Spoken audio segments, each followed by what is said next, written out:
They would do like sad AMVs for the characters that got eliminated. I remember that, yeah. I remember the Cody one had like a really fun song, and I still listen to that song. Way too much fun. Is it the same one that they used for like Ezekiel's elimination at the beginning of World Tour? Where it was like sad and angsty, and I was like, yes, this is music. Yeah, it's like Best of Ezekiel or something like that. Total Drama World Tour Best of Ezekiel. Imagine, I don't know how to spell Ezekiel. Are you kidding me? Wait, it said exile. It auto-corrected to exile. I mean, that's accurate. Exile Island? Yo, yo, yo! This year's winner is in the house! Bus. I mean, runway! What the shizzle? Yo, player!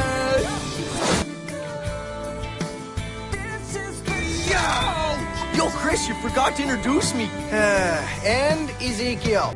It seems forever since blue skies lit the morning, and you don't put on perfect makeup anymore. Whatever it takes, you gotta move on. Your coffee is cold, the party's over. You gotta go where no one knows you at all.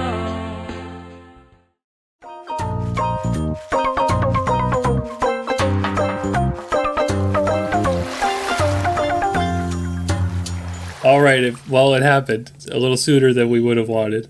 I'm confused about the elimination. Like, what were they saying at the end? Like, how'd the votes work? Priya was like, wait, if me, Millie, and Scary Girl all voted for Ripper, and Damien voted for himself, then there should have been 3 votes on Ripper, and only 2 on Scary Girl. But I believe what they're implying is that Millie voted out Scary Girl instead of Ripper, and that'll be causing tension with Priya and Millie next time. Dun, dun, dun. Because Millie was deflecting. She's like, whoa, yeah, who knows what happened? That was crazy. Oh, yeah, because then MK can have the knowledge of that happening probably too, and then that can all loop around. Yeah, that makes sense. Yeah. Survivor finally helped me. At least they gave Scary Girl screen time. Like, they didn't just eliminate her because, like, she made one mistake here. Like, this was an episode that was about her. So, yeah. We still got a good amount. So, yeah, I couldn't say I was, super surprised at the end. But, alas, maybe she'll Ezekiel it up and be an antagonistic force outside of the show. She kind of, sort of implied that at the end. She's going to go home and write in the Death Note. So, in the middle of, episode 10, just everyone's going to die. Yeah, everyone's gonna fall over dead except for MK, and she's like, well, thank goodness I didn't have my full name out there. Yeah, that's a good point.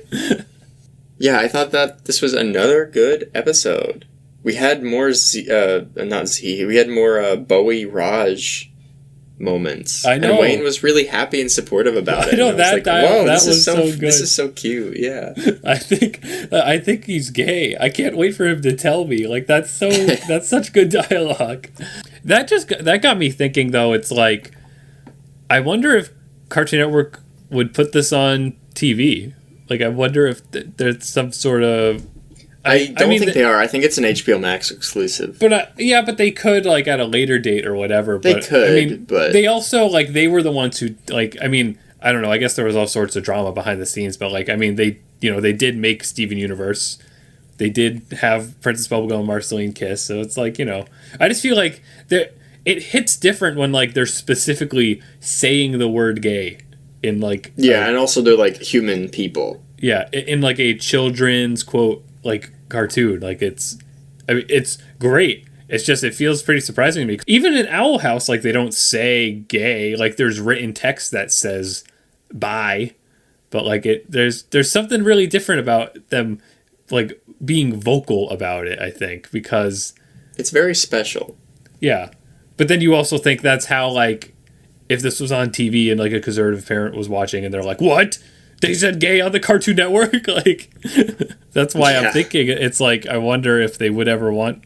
And they would be. I would think Cartoon Network is sort of accepting whether or not, they fake it for social media or whatever, but, they do a lot of, Pride Month posting and stuff. Every company does, but I don't know, they, put a little more effort into it.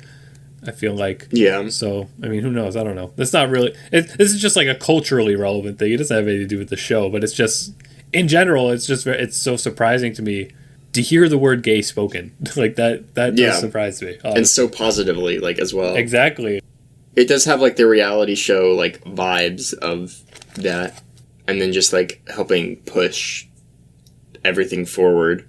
Because, like, as silly as, like, reality shows are, it does give, like, a lot of representation to a lot of various groups. And that's what we already talked about with this, this cast of characters here. It's like, there is already so much representation, and it's just, like, fine. And the total drama has always kind of been like that anyways, but here especially, they're kind of, like, stereotyping's sort of toned down. Like, there, you could argue that there's stereotyping, like, in previous total drama stuff, even though they give people... like more defined enough personalities where it kind of moves past that, I would feel. But like this season, totally, it just feels so natural to have all these characters be the ways they are. Yeah, like I know in the last episode we were talking about Z telling everyone about like all of these various stories about his leg, and in this episode he never mentioned it at all. But he's also just wearing shorts, and it's just like a very visually like part. It's just visually part of the episode, whether or not they make a note about it. Very nice. Yeah.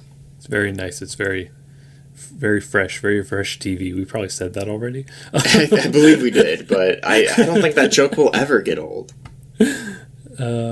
Also, I know you mentioned this during the episode, but another MK being behind the scenes moment.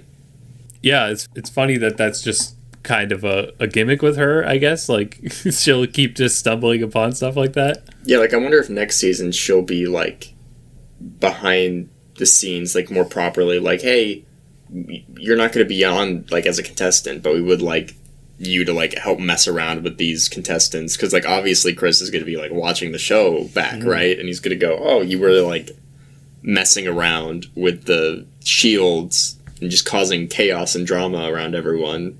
We want you on the team. Yeah, that's a good idea. I like that. Because in addition, he also was like, yeah, you could keep the jackhammer, LOL. And then even in the beginning of the episode, like in the recap, he was like, who did that? That's crazy. Yes, I did spend all this money because I'm rich, and these arrows pointing to me as a joke.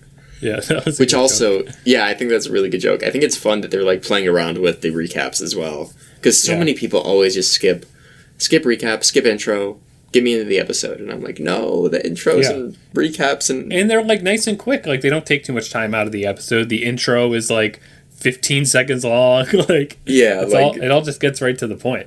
It's also just fun to like have an established like thing to play around with and to mess with the status quo later. Like if the opening changes a little bit or something. I don't know. I feel like that's always fun, and it really only hits if it's something that you make part of the ritual of watching it. Yeah. Like, I know this is a very specific thing, but in Luigi's Mansion Dark Moon, there's the really long, like, loading sequence whenever Luigi goes into, like, a level where he, like, pixelizes and there's, like, and then he, like, comes back. And then at the end, like, King Boo, like, sucks him out of that. So he's just in the middle of, like, what looks like a loading screen thing. And he's, like, stolen from it. And it's like, whoa, it paid off so good. Okay, that's our niche reference of the episode. That's our iconic niche reference of the day. It's a good one.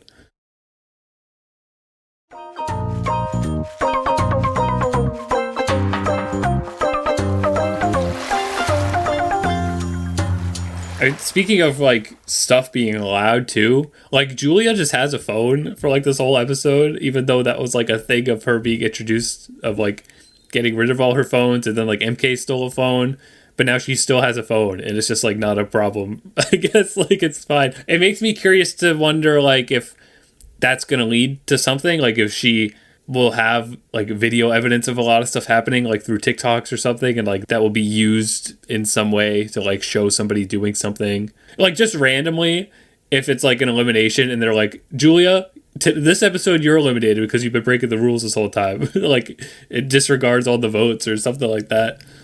Yeah, I mean that's how they save like a character that they don't want to be eliminated, but they're like, we have to write this character being eliminated. It's speaking of that too, like Damien's gimmick here of like him just voting for himself, like that's so funny. Yeah, I think that there are two possible outcomes of Julia having a phone. One I think is more interesting, and one I think is more likely.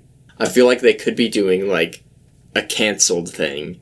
Like, maybe she records something behind the scenes or whatever that'll make the show look bad and get the show canceled, and Chris is like, nope, you're out, you're gone. We have to, like, take that. And maybe. I don't know, video. though. I feel like she's kind of written as such an airhead where, like, she wouldn't pick... Like, if she was filming something like that, she herself wouldn't pick up on it. Well, yeah, I don't think she herself would pick up on it, but I think that, like, maybe the show or, like, the fans of it, which, as established, have been sending in letters.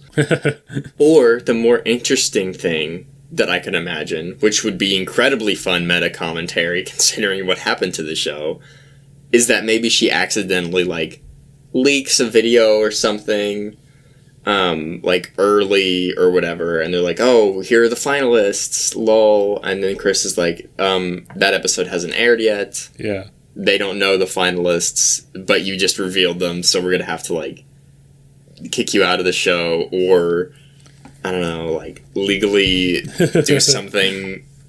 I don't know. I think that would be cool, just because I think that, like, meta stuff like that is always fun. Speaking of meta stuff like that... That was usually a joke in the other seasons, too, of, like, Chris mentioning the contract, like, stuff that the characters couldn't do. Like, that kind of hasn't been present here, but I remember that being, like, a frequent, like, running joke before. I mean, yeah, who knows? Maybe it could be brought back. Wayne and Raj realizing that they're in a television show and feeling like they're fake. Let's go! Yeah, that was a good joke. Let's hope that it's not a joke and that it becomes, like, the main plot of the remainder of the season. But we all know it won't. We all know it won't. But it could. I mean, that would be such a good gimmick for a character. Just have a character who's wicked, like, existential all the time. Like, that would be a good... Yeah, that would be my Kinney. But talking of Julia's phone, too, like, I had mentioned this before, too, like, this idea of... I really wish, like, they could have used that as a means to, like, make a TikTok account for Julia and, like, make little TikToks to tie into the episodes, like, show events from, like, a different perspective, like, cute things like that. Yeah, to be fair, that still can happen. Yeah, I just don't know if they would be thinking that creatively, but I really hope that they would, because that's just such a unique, like, modern way to try out some marketing. Like, that would have a ton of appeal if they did that. Absolutely. Especially for what this show is. Like, if they did, like, between episode releases, they uploaded exclusive confessionals on TikTok, especially because that specifically would work in, like, the vertical format so well. It's like... I mean, because even MK is, like, pulling stuff up on the phone. It's like... Yeah, now you're wanting me to do those as, like, fan videos. Yeah, like, I just feel like that's such a very creative, like, untapped potential, and, like, maybe they thought about it and, like, can't budget for it or whatever, or maybe they just didn't think about it, but I would hope that creators think about that sort of thing more, because people fall in love with that. I mean, look at Pibby. Yeah. Like, Pibby's a TV show, but, like... That's all meta stuff. Like, the meta stuff is just so fresh and new, and there's so many ways that it can be approached. Like, yeah, it also just, like, connects you with the characters outside of the show on, like, a regular basis. Like, this show specifically just is in that exact right kind of, like, fake genre where it's like, if they turned these characters into fake influencers, like, that could be so funny. Plus, I mean, they do that with Survivor as well. Like, each week, they're like, here's, like, the post-interview, or post-elimination, like, interview. Yeah. How they felt. Remember they also do, like, extra confessionals and bonus scenes and stuff like that as well. They would do, like, sad AMVs for the characters that got eliminated. I remember that, yeah. I remember the Cody one had, like, a really fun song, and I still listen to that song. Way Too Much Fun. By, which one? The old? From World Tour, before he was eliminated. So they were like, oh, who wins? The ones in Island always had the same song, and I, like, searched really hard to find it. I have it in an old playlist now, because I was like, I can't believe I found it. So da-da-da-da-da-da. Is it the same one that they used for, like, Ezekiel's elimination at the beginning of World Tour? Where it was, like, sad and angsty, and I was like, yes, this is music. Maybe. Probably. I don't have memory of World Tour ones, but I don't know. Can I just look it up? Yeah, it's like Best of Ezekiel or something like that. Total Drama World Tour Best of Ezekiel. Imagine, I don't know how to spell Ezekiel. Are you kidding me? Wait, it said exile. It autocorrected to exile. I mean, that's accurate. Exile Island? Oh wait, is it? Oh, this quality, this video quality. Did you find it? I gotta send. No, this is okay. I know. Oh, I remember this song now, but no, this is a different song from what Island had. But I remember this now. Yeah, this Oh my video, God. I watched this so much. 12 years ago. Is that 12 right? years ago. 2010? That's right. Maybe- Yeah, because the show was Wow. 15 years ago. This is season 3. wow. I thought it was at least 11 or 12. Maybe it was earlier in Canada or whatever. These comments though.